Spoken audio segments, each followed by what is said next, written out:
Mark, look, you gave a nod to this at the top there in terms of your views on the ECB response to what is happening in the banking world. You think they go 50. What underpins that confidence? And just unpack what you expect to hear in terms of the language from Madame Lagarde when it comes to financial stability. Yeah, I do very much still think they do 50 basis points.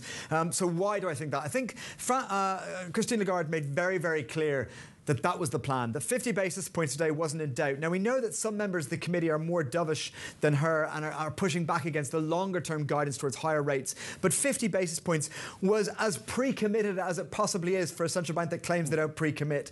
And I think that if they didn't do 50 basis points today, if they suddenly turned around, that would send more of a sense of panic. I think instead she hikes by 50 basis points and then she ideally delivers a message saying, look, our mandate is price stability. And that is the mandate of the ECB. It's much more simple than the Fed. They have a simple mandate. It is inflation. And also, the financial stability situation is addressed. I think she'll probably deliver a message kind of going, look, there's not a systemic risk. We've checked the counterparty risk with Credit Suisse. Credit Suisse is being supported by the Swiss National Bank anyway. SVB is being dealt with. Look, calm down about the financial system. It's fine. We've got to tackle inflation and therefore hiking 50 basis points. That's what I expect the message to be. Now, the one extra thing I want to add is, what does she deliver in terms of forward guidance? I expect that will be toned back massively. So while she'll deliver confidence in the financial system, she's going to go, look, now we can wait and see. We're delivering 50 basis points today. We're staying focused on inflation, but we've got time until the next meeting and we're not pre-committing.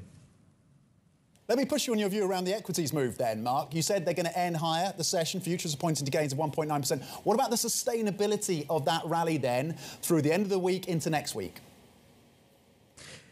That's a very good question. So I think, why do I think equities will rally in the short term if I think the ECB are going to hike more than people are expecting? Because I think it'll be a message of confidence. So I think that's what's going to matter in the short term. Even if initially when they do 50 basis points, equities will sell off in upset about that. I think they'll rally by the end of the day.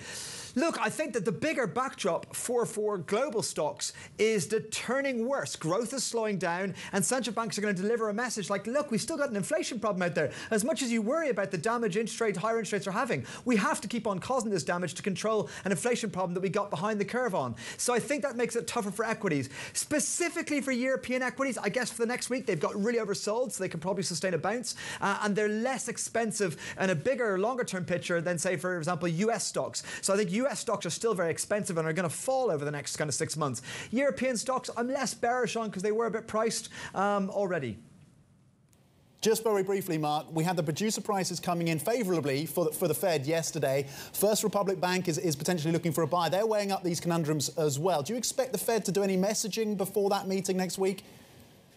No, I think they're going to try holding to the blackout period because, again, if they feel they have to step in, that sends a message of the Fed needs to react. They're getting worried. And I still think the Fed probably go through with 25 basis points next week.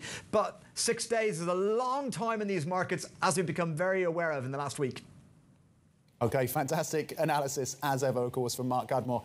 I remember you can get up-to-date analysis and insight from Mark and the rest of the team. Just go to MLive Go on your terminal.